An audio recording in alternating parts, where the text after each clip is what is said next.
You are listening to the Marc Guzman Podcast Experience.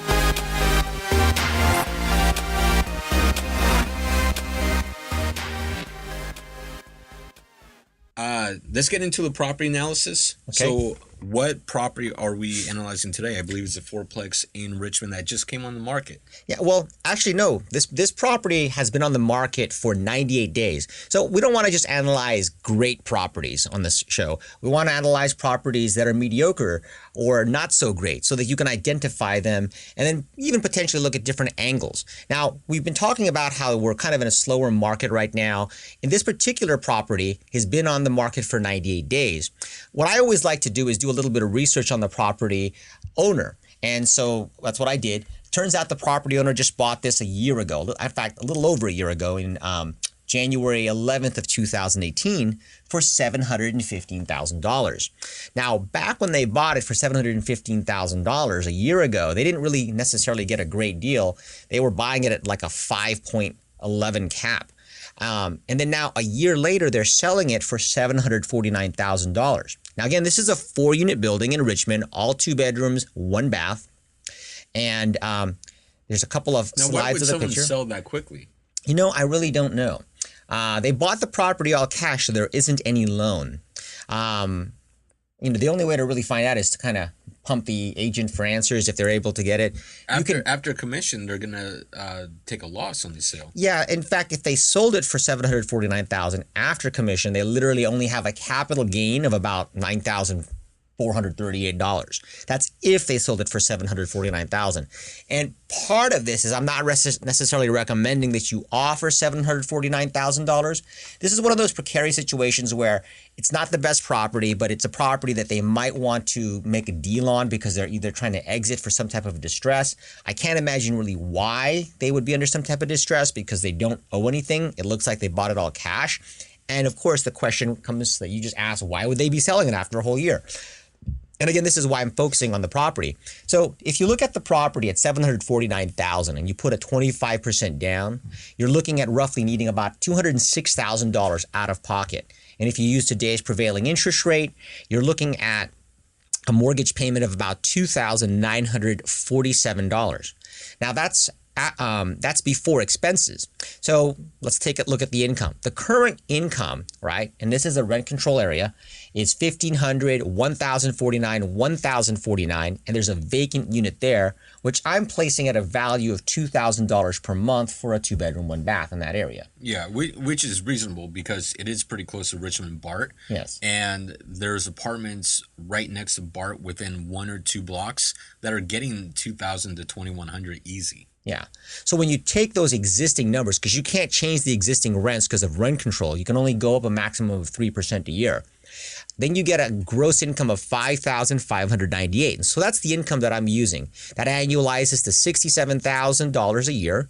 And then, of course, you take the vacancy factor, you take away the utilities, you take away the capital improvement reserve and repair reserves, and you take away the management fee, you take away the new property taxes based on the current ad valorem and the insurance, and you're running at roughly about 40% of your expenses. Now, at 40% of your expenses, you're only making a net of $241 a month at the current asking price, which is nothing to write home about. Again, it's a 5.11 cap. If this was all at market and all the 4 units were at $2,000 a month, it would literally be an 8.57 cap, if not for the fact that you can't get there. In fact, later I'll show you how it'll take, within the first 4 years, you're only going to be a little bit under 6%. So one thing that I want to point out here is that it's very important when you buy a property, even if you're coming in all cash, to run these analysis, run these numbers, and make sure that when you're buying the property, you're not overpaying. Because let's say you do get into a situation where you do have to sell the property within a year for whatever hardship reason.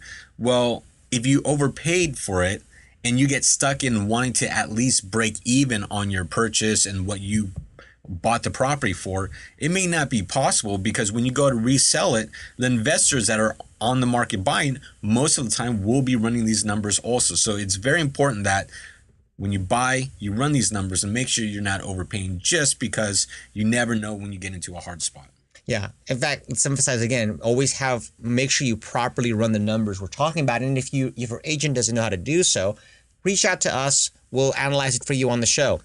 One thing too, we also partner up with agents on sales, or we even do consulting.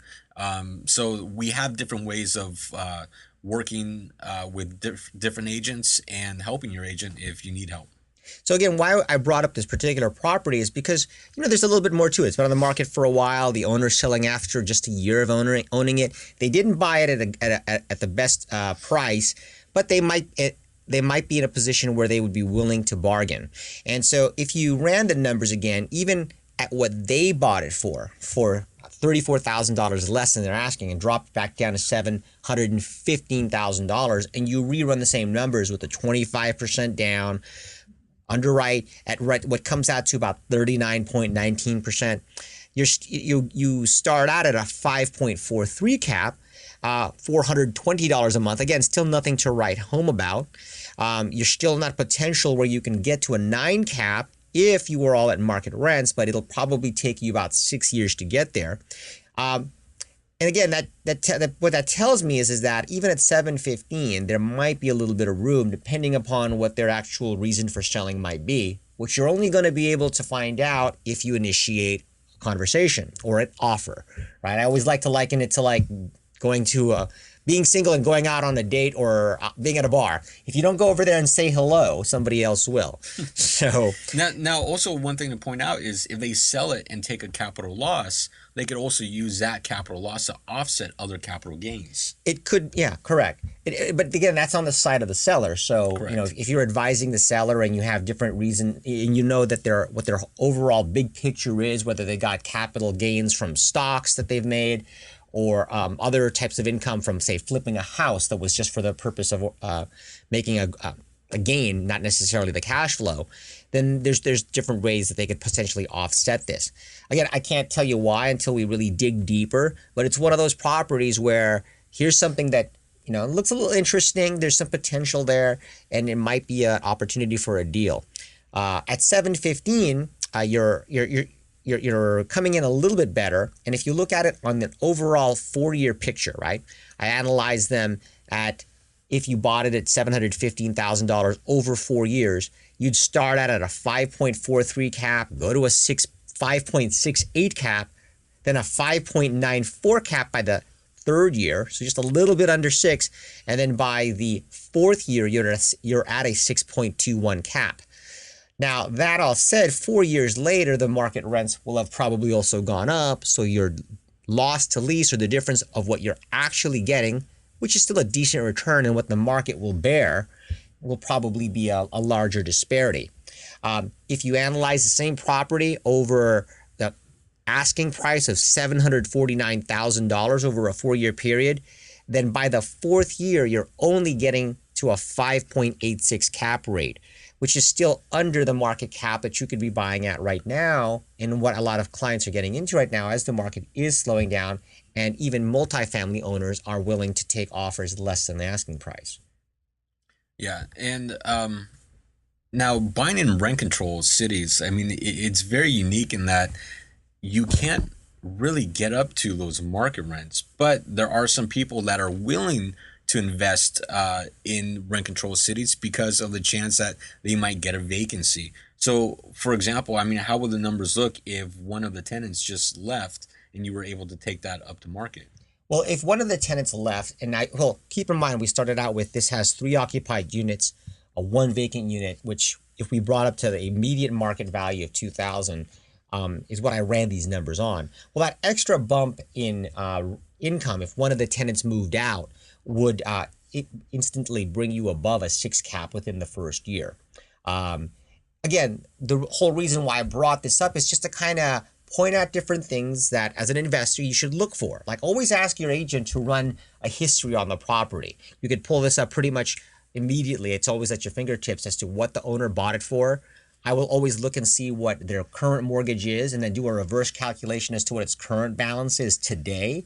And then from there, I can kind of analyze and figure out, well, what is the owner going to net? And then begin to piece together what their reason for selling might be. Now, out of the 4 units, one of them is vacant, right? Yeah, one is vacant. So this would actually be a very good opportunity for someone to, instead of buying a single family house for themselves, they could actually buy this fourplex, move in, and live in the vacant unit themselves. They could go in and use FHA and get in here with 3.5% down. In fact, if they were going to do that, rather than reduce the price, they probably would.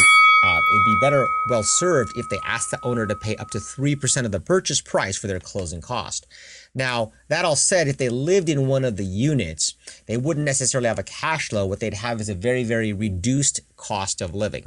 But as tenants begin to move out, and again, this is one of the things I was going to mention, is when you make an offer on this, in your due diligence period, you're always going to look at the rental agreements and look at the propensity for those tenants to move out to kind of gauge your opportunity of being able to put market rent in. This is something that you must always do whenever you're looking at properties in rent control areas, is do a lease analysis. And this is why it's very important to work with both property managers and commercial agents that understand multifamily income properties so that you can get an idea of what you're really buying.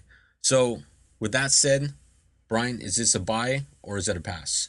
It's a closer look, and it's a make an aggressive offer and see where it goes. Okay, we're gonna have to have 3 categories. Yeah, it's not. It's not one I would just go, oh, this is a must buy.